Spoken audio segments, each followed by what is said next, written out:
ஜெபமாலை ஜெபிப்பதால் உத்திரிக்கிற ஸ்தலத்து ஆன்மாக்களுக்கு கிடைக்கும் பேறு பலன்கள். ஸ்பெயின் நாட்டில் புனித சுவாமிநாதர் ஜெபமாலை சபை ஒன்றை நிறுவி ஜெபமாலையின் மேன்மை பற்றி மக்களுக்கு போதித்து வந்தார்.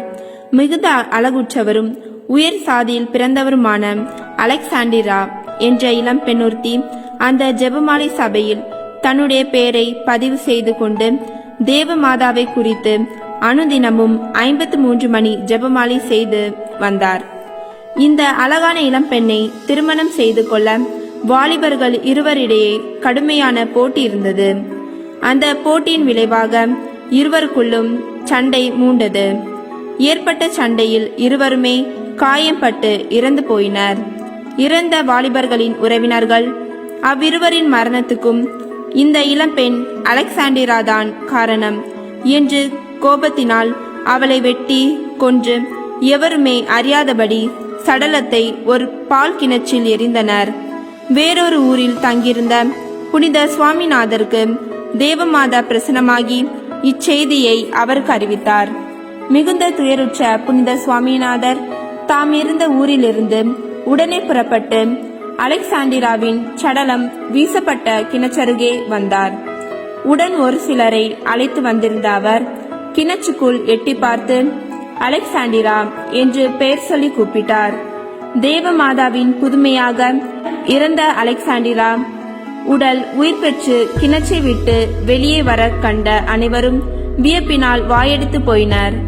உயிர் பெற்று வந்த அலெக்சாண்டிரா புனித சுவாமிநாதரின் முன் வணங்கி, சுவாமி, ஜெபமாலை சபையில் என் பெயரை நீர் எழுதி எனக்கு மாபெரும் உதவி செய்திட அச்சபை வழியாக மோட்சராக்கினியான தேவமாதா எனக்கு பெருத்த சகாயம் செய்துள்ளார் என்று கூற, புனிதரும் அந்த அற்புதத்தின் மேன்மையை தம் ஜெபமாலை சபையை சேர்ந்தவர்கள் அறிந்து கொள்ளும் பொருட்டு அவர்களுக்கும் இச்செய்தியை அலெக்சாண்டிராவை வாக்குமூலம் வழியாக அறிவிக்க கட்டளையிட்டார்.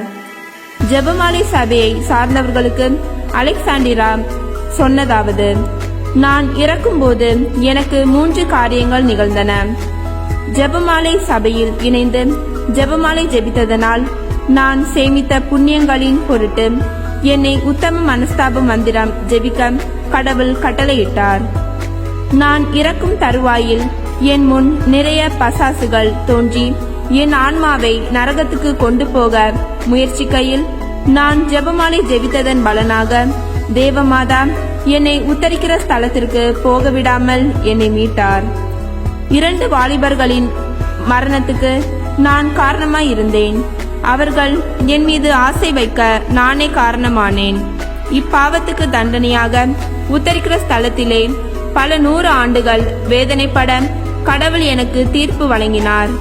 ஆனால் கடவுள் எனக்கு கட்டளையிட்ட வேதனை ஜெபமாலை சபையினரின் இரக்கத்தாலும் ஜெபத்தாலும் விரைவில் முடிந்து போகும் என நம்பிக்கையாயிருக்கிறேன் என்று கூறி மீண்டும் உயிரிழந்தார். புனித சுவாமிநாதரும் ஜெபமாலை சபையினரும் இந்த செய்திகளை கேட்டு மிகுந்த நம்பிக்கை கொண்டவர்களாய் அலெக்சாண்டிரா என்ற அப்பெண்ணின் உடலை மகிமையோடு அடக்கம் செய்தனர். அவள் ஆத்மத்திற்காக தர்மம் ஜெபம் செய்து திருப்பலியும் ஒப்பு கொடுத்தனர். இவர்களின் பேருதவியால் அலெக்சாண்டிராவின் ஆன்மா 15 நாட்களுக்கு பிறகு உத்தரிக்கிற ஸ்தலத்தை விட்டு புறப்பட்டு வந்து புனித சுவாமிநாதருக்கு தோன்றி, சுவாமி, ஜெபமாலை சபையார் என் ஆன்ம நலன் குறித்து செய்த புண்ணிய காரியங்களால் உத்தரிக்கிற ஸ்தலத்தில் எனக்குண்டான வேதனை விரைவாகவே முடிந்து போனது.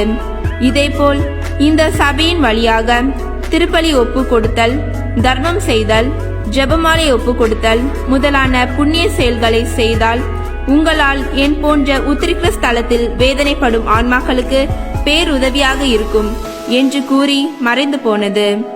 உத்தரிக்கிற ஸ்தலத்து ஆத்மாக்களுக்காக ஒப்பு கொடுக்கப்படும் ஜெபமாலையின் மகிமையை கண்டு தேவமாதாவை நன்றியோடு நினைவு கூர்ந்தனர் ஜெபமாலை சபையினர்.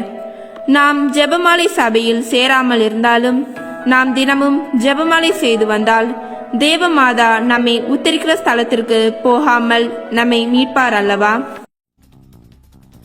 எங்களுடைய யூடியூப் சேனலை மறக்காம சப்ஸ்கிரைப் பண்ணுங்க. அதோட பெல் ஐகானையும் கிளிக் பண்ணுங்க.